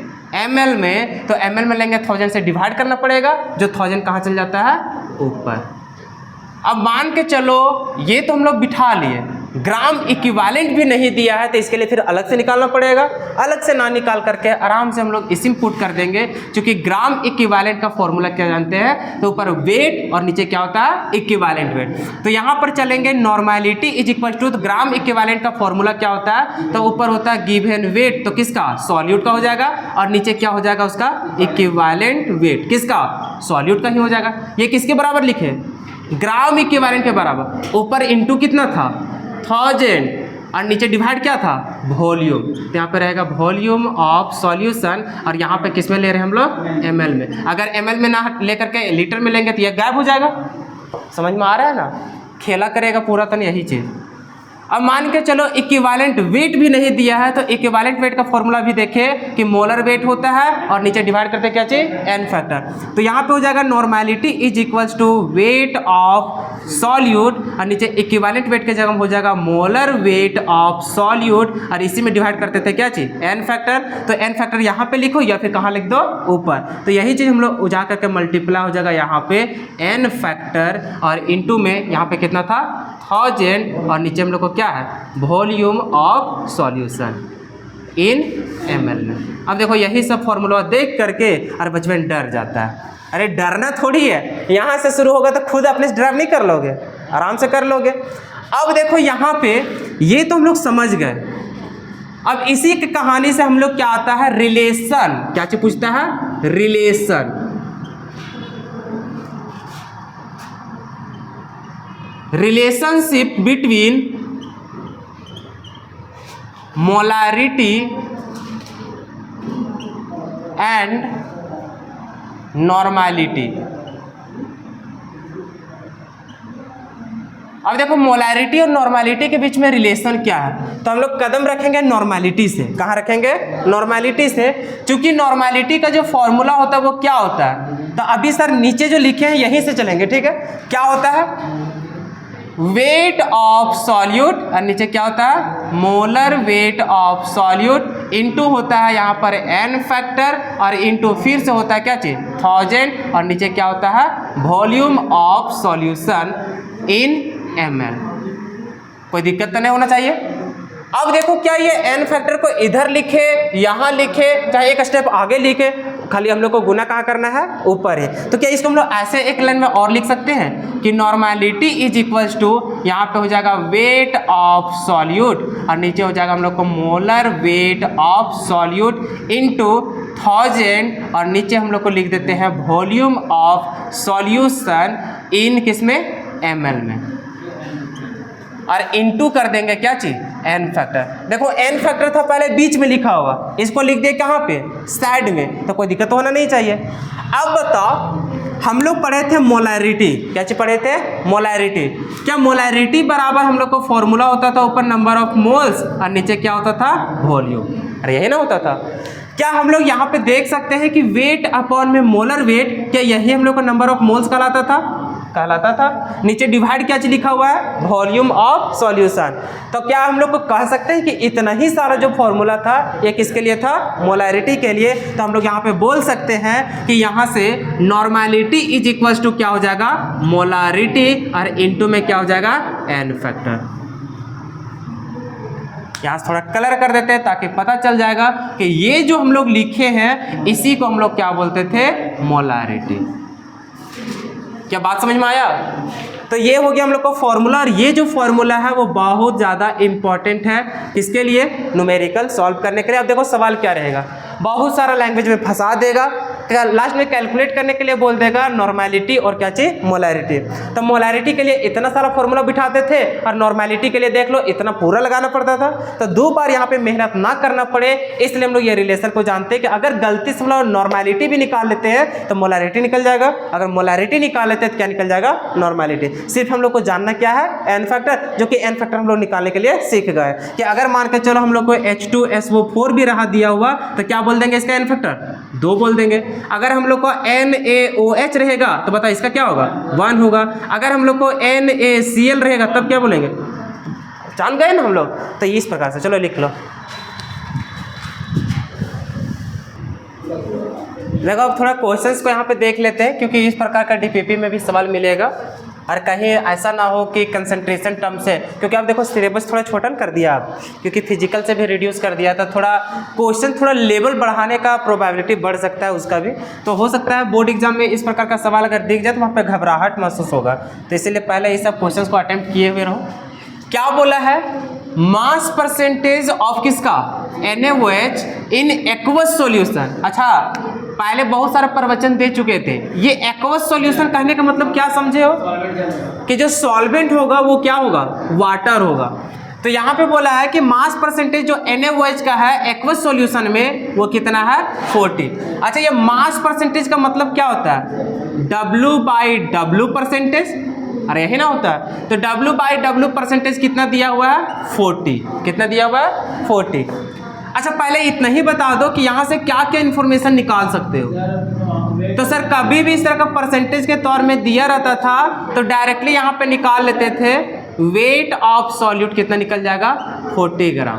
और जैसे बात करेंगे वेट ऑफ सॉल्यूशन की सॉल्यूशन होता था, वेट ऑफ सॉल्यूशन कितना 100 ग्राम। अच्छा ग्राम में इसलिए क्योंकि यहाँ पे है क्या चीज W/W। आगे बोला है कि then calculate mole fraction. Mole fraction कहने का मतलब x किसका ऑफ NaOH सॉल्यूशन। तो इसका मतलब यहाँ पे लिखेंगे NaOH सॉल्यूशन। अरे NaOH को ही हम लोग सॉल्यूट बोल रहे हैं, इसका मतलब यहाँ पे सिंपल बोल सकते हैं कि मोल फ्रैक्शन ऑफ क्या चीज सॉल्यूट, इसी को निकालना है। अगर यही चीज निकालना है तो बताओ इसका फॉर्मूला होता है क्या। तो सर जैसे इसका फॉर्मूला जाते हैं तो हम लोग लिखते हैं नंबर ऑफ मोल्स जिसका हम लोग को चाहिए। तो यहाँ पे B है तो ऊपर B लिखेंगे, नीचे टोटल लिखते थे। टोटल कहने का मतलब Na और प्लस में क्या चीज Nb। अब रहा बात कि जैसे मोल फ्रैक्शन हम लोग को देखो ये सब इन्फॉर्मेशन दे दिया था। अब मोल फ्रैक्शन हम लोग को निकालना है किसका वाटर मतलब कि सॉल्यूट का मतलब NaOH का। तो उसके लिए हम लोग को मोल चाहिए किसका NaOH का और मोल चाहिए किसका वाटर का। क्या कहीं से भी हम लोग मोल यहाँ पे दिया हुआ है क्या, नहीं, मतलब निकालेंगे। और जैसे हम लोग मोल निकालने जाएंगे जैसे Nb अगर निकालने जाएंगे तो इसके लिए हम लोग को चाहिए क्या चीज वेट ऑफ सॉल्यूट और नीचे क्या चीज मोलर वेट ऑफ सॉल्यूट। अब बताओ वेट ऑफ सॉल्यूट कहीं दिया हुआ है, दिया हुआ है सर अभी तो निकाले कितना 40, तो ऊपर पुट कर देंगे 40। नीचे बताओ मोलर वेट ऑफ सॉल्यूट है क्या, नहीं। लेकिन यहाँ पे देखो बोले थे कि अगर नाम पता है फॉर्मूला पता है तो आराम से निकाल सकते हैं। जैसे बोला है क्या चीज NaOH, अरे NaOH बोला है तो हम लोग जैसे जाएंगे सर उसका मोलर वेट निकालने ना, तो हम लोग जानते हैं कि यहाँ पे लिखा हुआ है NaOH। तो बताओ सोडियम का कितना होता है 23, ऑक्सीजन का कितना होता है 16 और हाइड्रोजन का 1, टोटल हो जाएगा कितना 40। कितना हो जाएगा 40। तो ये हो गया मोलर वेट। तो यहाँ से हम लोग क्या बोल सकते हैं मोलर वेट ऑफ सॉल्यूट कितना निकल गया 40, डिवाइड करोगे कितना हो जाएगा 1। मतलब देखे कि जो नंबर ऑफ मोल्स है सॉल्यूट का वो कितना आ गया 1 मोल। कितना आ गया 1 मोल। ठीक है सर, क्या हम लोग सॉल्वेंट का दिया हुआ है कुछ देखते हैं। अगर हम लोग जानते हैं यहाँ पर कि Na बराबर जाएंगे तो हम लोग को यहाँ पर वेट भी चाहिए किसका सॉल्वेंट का, और नीचे अगर मोलर वेट की बात करेंगे तो ये भी किसका चाहिए सॉल्वेंट का। क्या वेट कहीं भी पता है क्या सॉल्वेंट का, नहीं। लेकिन हम लोग को सॉल्यूशन का पता है सॉल्यूट का पता है, क्या सॉल्वेंट का नहीं पता चल पाएगा। क्योंकि हम लोग पता है कि सॉल्वेंट आखिर है क्या चीज पानी, क्या चीज है पानी। तो यहाँ पे उसका वेट निकालना चाहेंगे तो सॉल्यूशन माइनस क्या करेंगे सॉल्यूट, तो क्या सॉल्वेंट नहीं निकल जाएगा। तो आराम से हम लोग बोल सकते हैं कि यहाँ पे जो वेट ऑफ सॉल्वेंट होगा वो कितना हो जाएगा 60 ग्राम। कैसे निकला समझ में आया। तो देखो यहाँ पे जब फॉर्मूला में पुट करेंगे तो ऊपर कितना हो जाएगा 60। अब मोलर वेट कैसे पता चलेगा। अब सबसे पहले डिसाइड करो कि सॉल्वेंट है क्या। सॉल्वेंट क्या है पानी, और पानी का जो फॉर्मूला देखते हैं तो हम लोग को क्या होता है H2O, और जैसे H2O का मोलर वेट हम लोग देखने जाएंगे तो होता है कितना 18। 2 हाइड्रोजन का 2 हो जाएगा और ऑक्सीजन का 16। बात को समझ गए। तो यहाँ पे हम लोग तुरंत पुट कर देंगे कितना 16 मतलब 18। कितना करेंगे 18, कोई दिक्कत तो नहीं होना चाहिए। इसको जब डिवाइड करोगे तो लगभग 3.33 के आसपास आएगा। कितना आएगा 3.33 के आसपास। तो इतना आ गया इसका मोल। अब हम लोग को चाहिए था क्या चीज मोल फ्रैक्शन। क्या चाहिए था मोल फ्रैक्शन। अब जैसे हम लोग जाएंगे कि सर XB निकालना था तो ऊपर हम लोग निकाल रहे थे क्या चीज NB, और नीचे क्या होता है NB और प्लस में Na।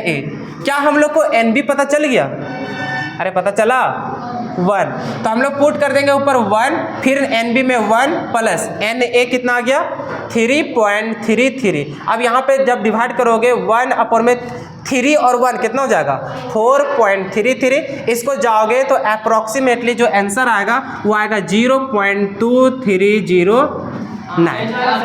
क्लियर है। अब इसको लिखोगे तो लगभग कितना लिख सकते हो 0.231 लिख सकते हो, या फिर 23 भी लेकर के चल सकते हो। क्लियर है यहाँ तक। तो ये हो गया इसका मोल फ्रैक्शन। अच्छा बता क्या इसका कुछ यूनिट होगा क्या, क्योंकि सर मोल फ्रैक्शन का यूनिट होता नहीं। अब इसको लिख लो, उसके बाद वो क्वेश्चंस को हम लोग अटेम्प्ट करेंगे। अब देखो ये क्वेश्चन में थोड़ा सा लॉजिक है। कुछ खास नहीं, बस थोड़ा सा। यहाँ पर देखो क्वेश्चन बोला है कि in a mixture of BaCl2 and MgCl2 mole fraction of BaCl2 is कितना 0.3। तो आगे बोला है कि mass percentage of BaCl2 in the given mixture. कहने का मतलब लास्ट में पूछा क्या है, मास परसेंटेज किसका, BaCl2 का। क्वेश्चन में दिया क्या क्या है, सबसे पहले हम लोग गिवन डाटा को लिख लेंगे, क्योंकि जब तक लिखोगे नहीं तब तक यहाँ पे बार बार पढ़ करके कितना देखोगे। तो सबसे पहले बोला था कि एक मिक्सचर में हम लोग को क्या है, BaCl2 और किसका मिक्सचर है, MgCl2 का, जिसमें से मोल फ्रैक्शन जो है वो किसका, BaCl2 का, वो कितना दिया है 0.3। मतलब मोल फ्रैक्शन मतलब x किसका दिया है, BaCl2 का, कितना दिया हुआ है 0.3। तो यहाँ पे लिखेंगे BaCl2 का दिया हुआ है 0.3। क्या कोई दिक्कत? अच्छा सर यहाँ पे ए बी क्यों नहीं लिए? अरे ए बी इसलिए ना क्योंकि कुछ पता ही नहीं चल रहा है कौन सॉल्यूट है कौन सॉल्वेंट है। तो नहीं पता तो क्या हम लोग फंसे जाएंगे, आराम से नाम लिख लेते हैं। तो यहाँ पे देखो BaCl2 का मोल फ्रैक्शन कितना दिया है 0.3। अब हम लोग को पूछा क्या है, पूछा है मास परसेंटेज ऑफ BaCl2, मतलब W/W परसेंटेज ऑफ BaCl2। अगर यदि ये पूछा है तब निकालेंगे कैसे, तो सर इसी का फॉर्मूला तो पुट करेंगे। तो सर जैसे हम लोग यहाँ पे लिखने जाएंगे W/W परसेंटेज ऑफ BaCl2। देखो बनाने का तरीका, सबसे पहले होता है कि जो गिवन डाटा होता है उसको लिखते हैं और डायरेक्टली हम लोग वही कदम रखते हैं जो हम लोग को निकालना है, निकालना यही चीज़ था। अब यहाँ पे इसको फॉर्मूला पहले लिख लो। सर जब भी W/W परसेंटेज लिखते हैं तो ऊपर होता है हम लोग को वेट ऑफ जिसका भी है, यहाँ पे बोला है BaCl2, किसका लिखेंगे BaCl2, और नीचे होता है हम लोग को वेट ऑफ सॉल्यूशन। क्या यही होता है, परसेंटेज बोला है इसलिए यहाँ पे कितना 100। फॉर्मूला तो हम लोग को यही लगने वाला है सर। कहीं से अगर इन लोग को वेट चुरा लेते हैं तो हम लोग को काम बन जाएगा। क्या वेट किसी का भी दिख रहा है, क्या दिख रहा है? अब मेरा मकसद रहेगा BaCl2 का मास निकालना। अब मास निकालेंगे कैसे, तो यहाँ पे कुछ हम लोग को दिख ही नहीं रहा है। क्या कुछ दिख रहा है क्या, पूरा अंधकार। लेकिन जब पिछले क्लास में थोड़ा सा एक कंसेप्ट बताए थे, कंसेप्ट क्या बताए थे कि ये चीज़ हमेशा याद रखना कि कभी भी मोल फ्रैक्शन जैसे A और मोल फ्रैक्शन ऑफ B, ये दोनों को जब डिवाइड करते हैं तो इसका रेशियो इन लोग का नंबर ऑफ मोल्स के रेशियो के इक्वल होता है। क्या ये बात बताए थे ना। अब देखो इसका यहाँ पे यूज होने वाला है। अब देखो अगर अच्छा यहाँ पे रेशियो करते तब ये सब कहानी होता है, तो यहाँ पे बताओ मोल फ्रैक्शन एक और चाहिए हम लोग को, तभी तो रेशियो कर पाएंगे। अब बताओ यहाँ पे BaCl2 और MgCl2 का मिक्सचर है, मतलब सॉल्यूशन में ये दिया है, एक सॉल्यूट होगा एक क्या होगा सॉल्वेंट। अगर एक का आगे 0.3 तो क्या दूसरा कहानी निकल जाएगा आराम से। सर हम लोग जानते थे कि XA और प्लस में होता है XB बराबर 1, तो अगर मान के चलिए यही सॉल्यूट होगा चाहे सॉल्वेंट होगा जो भी होगा, जाके 1 में क्या हो जाएगा माइनस हो जाएगा। तो जैसे हम लोग यहाँ पे निकालने जाएंगे X किसका MgCl2, तो हम लोग क्या लिखेंगे, तो 1 माइनस में यहाँ पे लिखना पड़ेगा मोल फ्रैक्शन ऑफ क्या चीज BaCl2। तो यहाँ से हो जाएगा क्या चीज 1 माइनस में 0.3 मतलब कितना हो जाएगा 0.7। कोई दिक्कत? अब चूंकि दोनों का जब मोल फ्रैक्शन निकल गया है तो क्या यहाँ पे पुट कर सकते हैं, और जैसे पुट करेंगे वो किसका रेशियो निकल जाएगा, नंबर ऑफ मोल्स का। तो यहाँ पे हम लोग लिखेंगे कि इसका वैल्यू कितना दिया हुआ था। अच्छा चलो पूरा लिख लेते हैं हम लोग, यहाँ पे लिख लेते हैं कि मोल फ्रैक्शन। अच्छा ये चीज़ तो जानते हो ना, तो इसी को हम लोग एडिट कर लेते हैं ना। जैसे मान के चलो ऊपर लिख लेते हैं BaCl2, क्या चीज लिख देते हैं BaCl2, तो ये मोल भी किसका होगा BaCl2 का। अगर यहाँ पे लिख लेते हैं MgCl2 तो ये भी किसका हो जाएगा MgCl2 का। अब देखो ऊपर BaCl2 का मोल फ्रैक्शन कितना दिया हुआ है 0.3, MgCl2 का कितना है 0.7 इज इक्वल्स टू ये हो जाएगा नंबर ऑफ मोल्स ऑफ किसका BaCl2 और नीचे नंबर ऑफ मोल्स ऑफ किसका MgCl2। कोई दिक्कत? अभी देख रहे हैं कि अगर हम लोग बोल सकते हैं कि मोल जो BaCl2 का वो कितना हो गया 0.3 और ये किसका हो गया 0.7। कोई दिक्कत? अब रहा बात कि सर अभी भी तो हम लोग को मोल निकला, वो भी मोल पूरा एक्यूरेट नहीं, अभी उसका रेशियो निकला है। क्या निकला? रेशियो। और अभी हम लोग को चाहिए क्या, वेट चाहिए। क्या चाहिए? वेट। तो अगर वेट चाहिए तो वेट कैसे निकलेगा सर? तो एक कहानी है कि जब हम लोग मोल का फॉर्मूला देखते हैं तो यहाँ पे होता था गिवन वेट और नीचे क्या होता है? Molar weight. अगर यहाँ पे मोल पता हो, मोलर वेट पता हो, तो क्या उसका वेट हम लोग फाइंड आउट कर सकते हैं कि नहीं कर सकते? आराम से। और कहीं ना कहीं हम लोग को क्या जरूरत है? वेट। अब देखो, अगर हम लोग को यहाँ पे इस मोल को एक्यूरेट वैल्यू माने कि नहीं माने, तो कुल मिलाकर के देखो, अगर इस रेशियो से अगर वेट निकालेंगे तो वो भी कहीं ना कहीं हम लोग को रेशियो टाइप से ही निकलेगा, और कहीं ना कहीं यहाँ पर रेशियो का वैल्यू जैसा ही हम लोग क्या कर रहे हैं? पुट कर रहे हैं। कैसे कर रहे हैं? पुट कर रहे हैं। तो इसलिए यहाँ का जो नंबर ऑफ मोल्स है इसको हम लोग मान सकते हैं किसके जैसा? एब्सोल्यूट वैल्यू के जैसा। तो हम लोग सिंपल यहाँ पे यही बोलेंगे ना कि जो नंबर ऑफ मोल्स है किसका? BaCl2 का, वो कितना हो जाएगा? 0.3। और यहाँ पर जो नंबर ऑफ मोल्स है किसका? MgCl2, ये कितना दिया हुआ है? 0.7। कोई दिक्कत? दोनों का वेट निकाल लेते हैं। तो अगर यहाँ पे हम लोग निकालने जाएंगे weight of BaCl2 is equal to हो जाएगा नंबर ऑफ मोल्स और इनटू क्या हो जाएगा? Molar weight. क्या हो जाएगा उसका? Molar weight. अब बताओ नंबर ऑफ मोल्स कितना दिया हुआ है? 0.3 इनटू मोलर वेट कितना हो जाएगा? तो मोलर वेट यहाँ पे हम लोग को गिवन है कि मोलर वेट BaCl2 का कितना है? 208। तो यहाँ पे मल्टीप्लाई कर देंगे 208। कोई दिक्कत? उसी प्रकार से जब इसमें निकालने जाएंगे कि वेट ऑफ MgCl2 कितना हो जाएगा, तो हम लोग बोलेंगे नंबर ऑफ मोल्स और इनटू उसका क्या करेंगे? Molar weight. Number of moles कितना है? 0.7 इनटू मोलर वेट कितना दिया हुआ था? 95। कोई दिक्कत है क्या? अब चूंकि वेट दोनों का निकल चुका है तो क्या यहाँ पे पुट करने के बाद हम लोग को निकल जाएगा आराम से? अरे निकल जाएगा ना। तो हम लोग चूंकि निकालना है क्या, तो सर हम लोग को निकालना था W/W परसेंटेज ऑफ किसका? BaCl2 का। तो यहाँ पे लिखेंगे कि सर ऊपर होता है वेट ऑफ क्या चीज? BaCl2 और नीचे होता है वेट ऑफ सॉल्यूशन। तो सॉल्यूशन सर यही दोनों का मिक्सचर होगा। तो यहाँ पे डायरेक्टली हम लोग ऐसा लिख सकते हैं कि जो वेट होगा BaCl2 का प्लस यहाँ पर हो जाएगा वेट ऑफ किसका? MgCl2 और इनटू में कितना हो जाएगा? 100। कोई दिक्कत? सारा का गिवन डाटा यहाँ पे पता है। वेट ऑफ BaCl2 कितना हो जाएगा? 0.3 इंटू 208। इसको मल्टीप्लाई कर लेना। नीचे करोगे यहाँ पर भी कितना हो जाएगा? 0.3 इंटू 208 प्लस यहाँ पे करोगे कितना? 0.7 इंटू कितना? 95।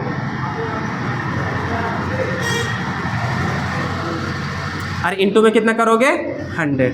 जब इसको सॉल्व करोगे, देखो इसको मल्टीप्लाई कर लोगे, इसको मल्टीप्लाई करोगे, इसको मल्टीप्लाई करोगे, ये दोनों को जोड़ करके इससे क्या करोगे? डिवाइड। तो डिवाइड करने के बाद जो हम लोग को वैल्यू आता है वो होता है कितना? 0.484 और इनटू में रह जाएगा 100। ये वाला 100। अब इसको जब परसेंटेज में बदल रहे थे कितना हो जाएगा? तो हम लोग को 4 कितना हो जाएगा? 84%। सॉल्व करके देख लेना, ठीक है? तो क्या प्रोसेस समझ में आया कैसे करना है इसको? तो ये जो कंसेप्ट हम बताए हुए थे कि मोल फ्रैक्शन का रेशियो जब करते हैं तो वो उसी का नंबर ऑफ मोल्स के रेशियो के बराबर होता है। तो ये फॉर्मूला बहुत ज़्यादा इंपॉर्टेंट है, इसको ध्यान में रखना। उसी प्रकार से पहले बताए थे किसका कहानी? अरे W/W परसेंटेज का भी रेशियो, तो उससे भी हम लोग को बहुत सारा सवाल बनता है। तो इसको लिख लो, कभी अगर पूछ देगा इस प्रकार का सवाल तो 5 नंबर का पूछेगा।